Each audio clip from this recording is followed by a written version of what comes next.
आज का बाइबल का वचन यहोशुआ का ग्रंथ अध्याय 24 वचन 14 से 29 और आज का सुसमाचार सन्मति के अनुसार अध्याय 19 वचन 13 से 15।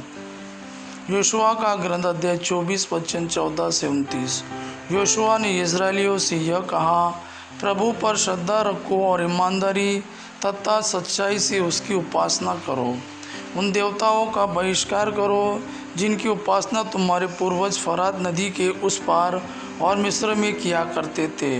तुम प्रभु की उपासना करो। यदि तुम ईश्वर की उपासना नहीं करना चाहते तो आज ही तय कर लो कि तुम किसकी उपासना करना चाहते हो। उन देवताओं की जिनकी उपासना तुम्हारे पूर्वज नदी के उस पार करते थे, अथवा अमोरियों की देवताओं की जिनके देश में तुम रहते हो। मैं और मेरा परिवार हम सब प्रभु की उपासना करना चाहते हैं। लोगों ने उत्तर दिया, प्रभु को छोड़कर अन्य देवताओं की उपासना करने का विचार हमसे कोसों दूर है। हमारे प्रभु ईश्वर ने हमें और हमारे पूर्वजों को दास्ता के घर से मिस्र देश से निकाल लिया है। उसी ने हमारे सामने महान चमत्कार दिखाए हैं। हम बहुत लंबा रास्ता तय कर चुके हैं, बहुत से राष्ट्रों से होकर यहाँ तक आए हैं और सर्वत्र उसी ने हमारी रक्षा की है। हम भी प्रभु की उपासना करना चाहते हैं क्योंकि वही हमारा ईश्वर है। तब यहोशुआ ने लोगों से कहा, तुम प्रभु की उपासना नहीं कर सकोगे क्योंकि वह पवित्र ईश्वर है, असहनशील ईश्वर है। वह तुम्हारे अपराध और पाप नहीं क्षमा करेगा। यदि तुम प्रभु को त्याग कर अन्य देवताओं की उपासना करोगे तो यद्यपि वह तुम्हारी भलाई करता रहा, फिर भी वह तुम्हारी बुराई करेगा और तुम्हें नष्ट कर देगा।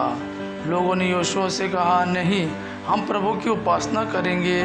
तब यहोशुआ ने लोगों से कहा, तुम लोग अपने विरुद्ध साक्षी हो कि तुमने प्रभु को चुन लिया और उसी की उपासना करोगे।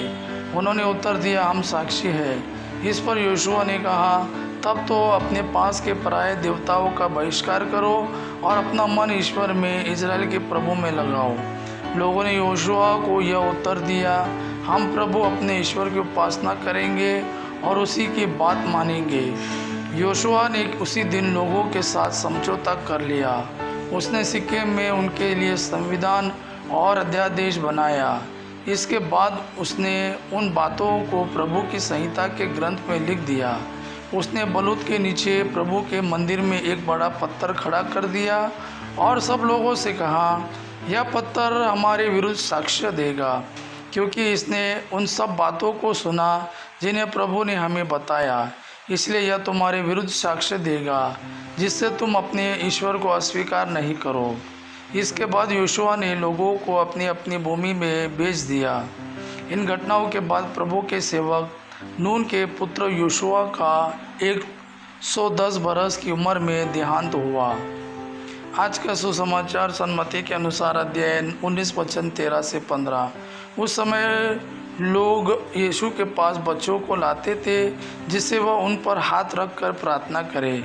शिष्य लोगों को डांटते थे, परंतु यीशु ने कहा, बच्चों को आने दो और उन्हें मेरे पास आने से मत रोको, क्योंकि स्वर्ग का राज्य उन जैसे लोगों का है। और वह बच्चों पर हाथ रखकर वहाँ से चले गए। यह प्रभु का वाणी है। प्रभु को धन्यवाद। आबा पिता की महिमा और पुत्र यीशु का प्रेम आप पर सदा सर्वदा बना रहे। आमीन।